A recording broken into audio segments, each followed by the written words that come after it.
ఆకాంక్షకు ప్రతిరూపం జనసేన విజయం, అవును, కూటమి విజయం కూడా.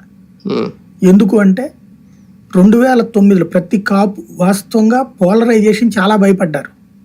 అంటే ఈ ఒకళ్ళ ఓట్లు ఇంకొకళ్ళకి ట్రాన్స్ఫర్ అన్నటువంటిది చాలా భయపడ్డారు. కాపు సామాజిక వర్గం ఓట్లు కమ్మకి పడతాయ్యా, కమ్మ సామాజిక వర్గం ఓట్లు కాపుకు పడతాయ్యా, ఇవన్నీ పెద్ద చర్చ మనమే చాలాసార్లు జరుపుకున్నాం. 50% 60% జరిగితే ఎట్లాగా ఇవన్నీ కూడా.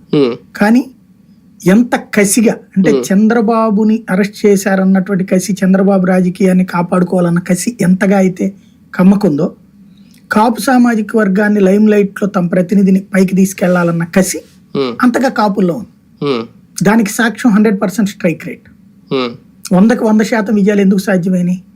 కాపు సామాజిక వర్గంలో మొత్తం కంప్లీట్ ఓన్ చేసుకున్నారు. అసలు ఫస్ట్ కసి ఎలా వచ్చింది అంటే పవన్ ను చూసి వచ్చిందా, జగన్ మీద వ్యతిరేకతతో వచ్చిందా, బాబు పవన్ కాంబినేషన్ తో వచ్చిందా?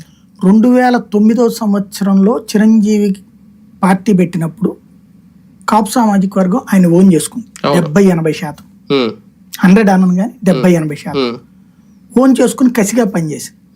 కానీ చిరంజీవి చేసిన తప్పు ఏంటంటే మిగతా సామాజిక వర్గాలను కలుపుకెళ్ళలేకపోయారు. నెంబర్ 1. నెంబర్ 2, పార్టీని కొనసాగించాల.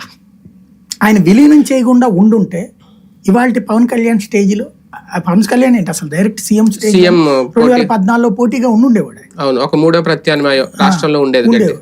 అయితే ఆయన పార్టీని నేను నడపలేను, పార్టీ ప్రతి జిల్లా కార్యాలయానికి నెలకు